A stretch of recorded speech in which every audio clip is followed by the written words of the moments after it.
Hello again everyone, welcome back again di Bitcoin Update. Teman-teman sekalian, after this nanti akan ada satu update lagi untuk altcoins ya. Probably 3 coin juga yang akan kita review pada next update. Previously kemarin kita ngelihat Altlayer, Ondo, dan ICP. I think today kita ngelihat Altlayer udah play out, Ondo juga udah play out ya. Mungkin kita coba lihat mampir sebentar. Pertama Altlayer, posisi kemarin technically udah breakout ya dari area konsolidasi. Where was it ya? I think kayaknya di chart yang ini teman-teman ya. Alright, here you go teman-teman. Jadi kemarin dia udah konsolidasi, breakout dari area konsolidasi, as I mentioned before, harusnya ekspektasi proyeksi target adalah di kisaran 0,61356 berikutnya ya. Kemudian Ondo ya, Ondo juga menarik teman-teman karena dia technically udah melanjutkan rally-nya kembali, dan sebetulnya kalau misalkan berdasarkan perspektif di time frame yang besar ya, kayak 4 jam, ini udah breakout dari ascending triangle.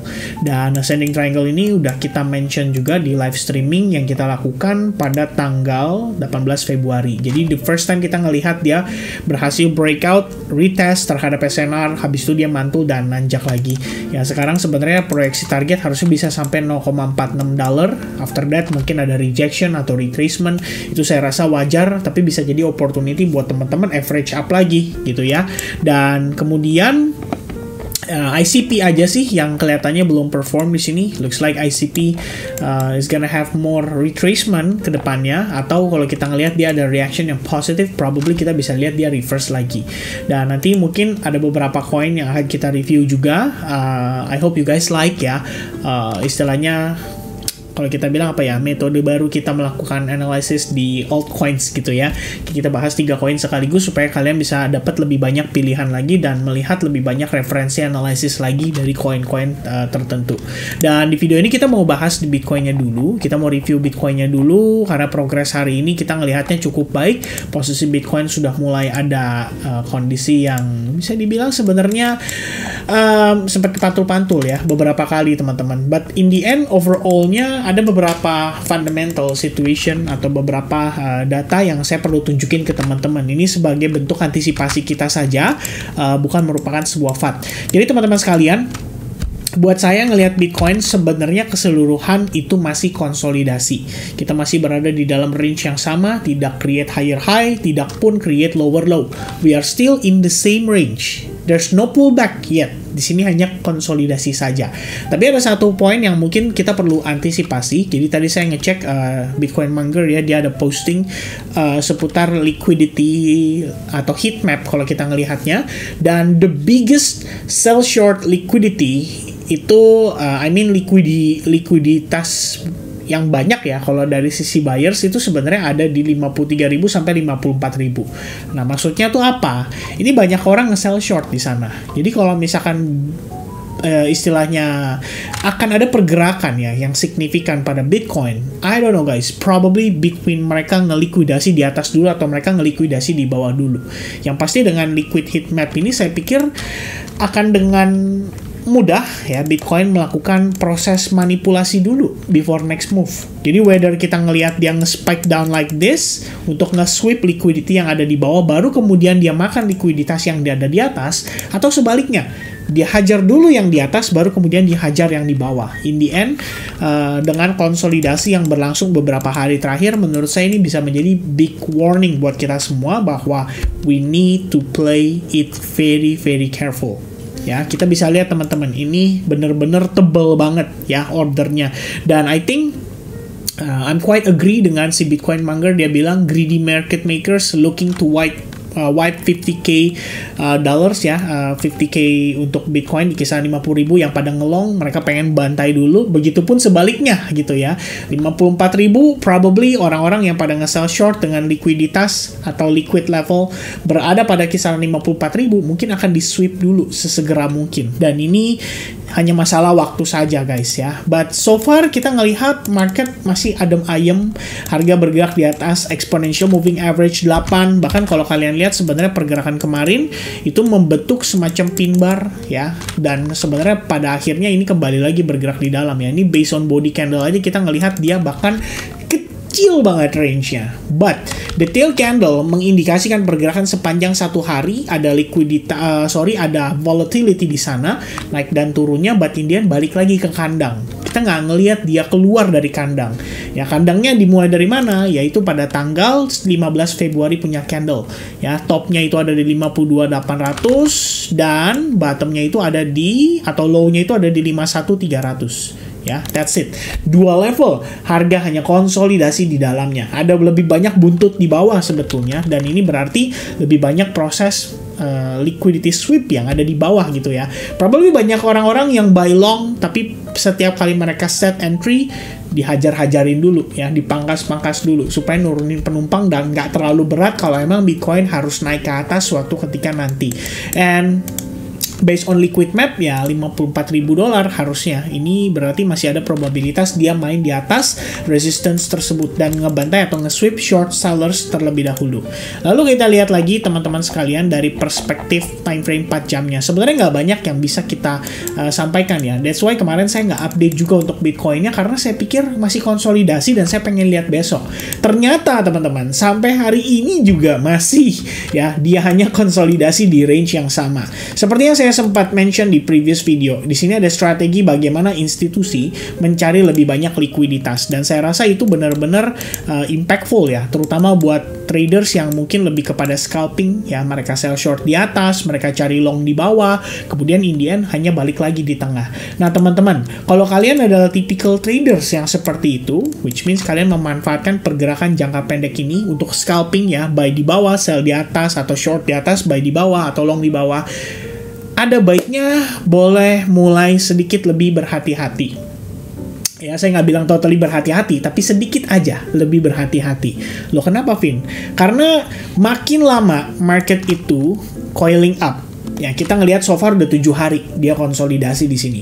Makin lama dia coiling up, nanti pergerakan berikutnya akan semakin eksplosif dan impulsif. Ya, whether dia akan ngehajar ke atas secara signifikan atau dia ngehajar ke bawah dengan secara signifikan. Apalagi buat teman-teman yang trading tanpa menggunakan stop loss, tapi kalian berani menggunakan margin yang besar dan leverage juga, itu lebih baik udah boleh mulai waspada dan sedikit lebih berhati-hati. That's it teman-teman sekalian ya. Karena kita nggak tahu nih, ini yang nanti akan dihajar itu di atas duluan atau di bawah duluan. Yang saya tahu adalah Bitcoin punya habit. Habitnya dia adalah kecenderungan fake out before the next move.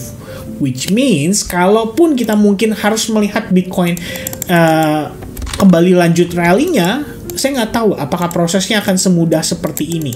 Ya, kalau seperti ini sih saya pikir akan lebih banyak retail traders yang untung atau profit. Why? Because they right now holding long position, itu yang pertama. Yang kedua, mereka juga bisa melihat ya, begitu breakout, retest, and then dia rally lagi. Itu kelihatan sangat gampang dan obvious banget.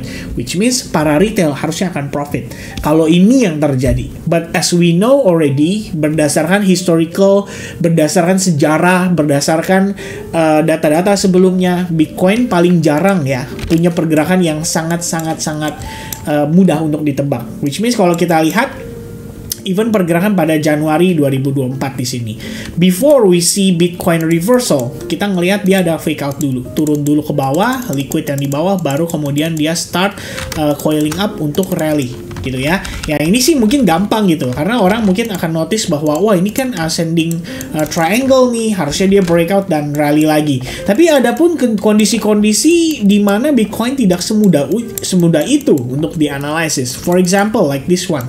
Kalian lihat, ini support resistance, kemudian di fake out dulu, baru kemudian dia nanjak. After dia nanjak, emangnya langsung rally? Enggak juga teman-teman. Kita lihat di atas, itu ada Fibonacci retracement dan lain sebagainya. Kelihatan ada rejection. Tampak mungkin buat retail traders, wah ini head and shoulders nih, breakdown nih, retest nih, harusnya turun. Ternyata enggak, di bawah naik. Nah ketika orang mulai berpikir, wah ini kayaknya bakal naik nih, rally kenceng nih, dan lain sebagainya, ternyata enggak juga. Ya, ditarik dulu ke bawah, baru kemudian dibawa naik ke atas. Dan prosesnya pun di atas demikian, ada fake outnya dulu, before akhirnya harga bener-bener rally. Nah, Nah, Bitcoin itu nggak segampang itu guys ya. Dari dulu sebenarnya dia punya habit yang menurut saya kurang baik ya. Jadi lebih cenderung mudah untuk menggocek orang-orang. Nah, di posisi kayak gini, maka sebenarnya positioning yang ideal gimana? Mungkin sedikit boleh lebih fokus di luar dari Bitcoin. Kita coba cari alternative coin yang saat ini secara structure itu cukup bagus. Ya, personally we still maintain on Manta. Ya, posisi Manta kelihatan masih cukup oke untuk dia create higher high. Bahkan di sini ada new range lagi buat 4-hour time frame. Dia bisa up to kisaran level $3,85. Ini sempat saya sampaikan juga di previous video update 4 hari yang lalu. Kemudian masih banyak contoh-contoh lain ya, kayak Pixel di sini kita ngelihat ini adalah new coin. Biasanya new coin mulai kebanjiran money flow, lebih gampang untuk dapetin fresh, istilahnya fresh demand ya di market. Dan masih ada beberapa lainnya ya, contoh-contoh yang menurut saya cukup menarik dan bisa dijadikan sebagai acuan ya di dalam melakukan transaksi, baik itu mau jangka pendek atau teman-teman nge-keep barang di spot account untuk jangka panjang. Nah, itu preferensi masing-masing kalau untuk investment di spot trading atau spot investment. Tapi kalau buat saya personally ya, saya biasanya kesehariannya pun ada transaksi atau trading. Jadi teman-teman sekalian, mohon di-adjust juga ya buat kalian viewers yang mungkin spot only, kalian nge-keep only, mungkin akan kurang relate dengan video-video yang saya sajikan setiap harinya. Tapi buat teman-teman yang ada keseharian trading di futures market ataupun spot trading tapi buy only, saya rasa videonya masih relate dan masih bisa dijadikan sebagai reference dalam melakukan analisis. Oke, so for now yang akan saya note ke teman-teman beberapa poin aja. First, kita punya area demand which is 48.780-an, dan kalaupun demikian ya, di sini terlihat bahwa liquidity heat map di sini lumayan banyak di kisaran 50.000. Jika memang ini yang terjadi, saya pikir memang market perlu memproses dulu ya likuidasi para retail traders supaya mereka yang paper hand itu dibantai dulu, dihabisin dulu. Habis itu balik ke area demand, baru bigger player start melakukan akumulasi lagi. Atau mungkin dari range tersebut kita baru ngelihat ada yang namanya reversal yang proper untuk dia siap naik. Begitupun untuk posisi naiknya ya. Karena saat ini saya cukup yakin yang long pada Bitcoin juga cukup banyak. Ya, mungkin kita perlu ngecek ya long short ratio ya. Long short ratio Bitcoin and I don't know, Bitfinex maybe. Kita coba lihat dari sini aja, CoinGlass punya ya teman-teman sekalian. Kalau kita ngelihat ini sebenarnya ya bisa dibilang kecenderungan stabil-stabil juga ya. Mungkin kita coba lihat time frame yang 24 jam.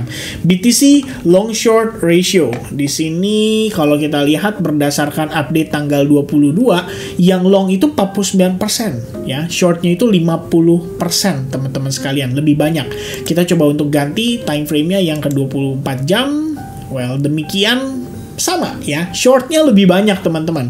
Berarti kalau misalnya kita ngelihat position kayak gini, karena positioning shortnya lebih dominan ya, which is kalau kita lihat di sini, ini kalau berdasarkan exchange berbeda ya, mayoritas itu lebih banyak melakukan long ya dibandingkan dengan BTC long short ratio teman-teman di sini ya.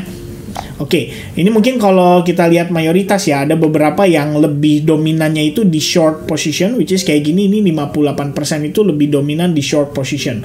Oke lah, let's say asumsi kita mayoritas itu lebih banyak yang short gitu ya. Kalau misalkan demikian dalam 24 jam terakhir, dominasinya itu lebih kepada sell short, well probably teman-teman sekalian, oh ya ini untuk Bitcoin ya teman-teman ya. Well, probably market akan lebih prefer untuk ngebawa harganya naik dulu. Jadi mereka sweep yang di atas dulu, baru kemudian nanti ada potensi untuk harga mengalami retracement. Ya, probably itu sih. Mungkin kalau kita ngelihat berdasarkan rasionya ya di sini.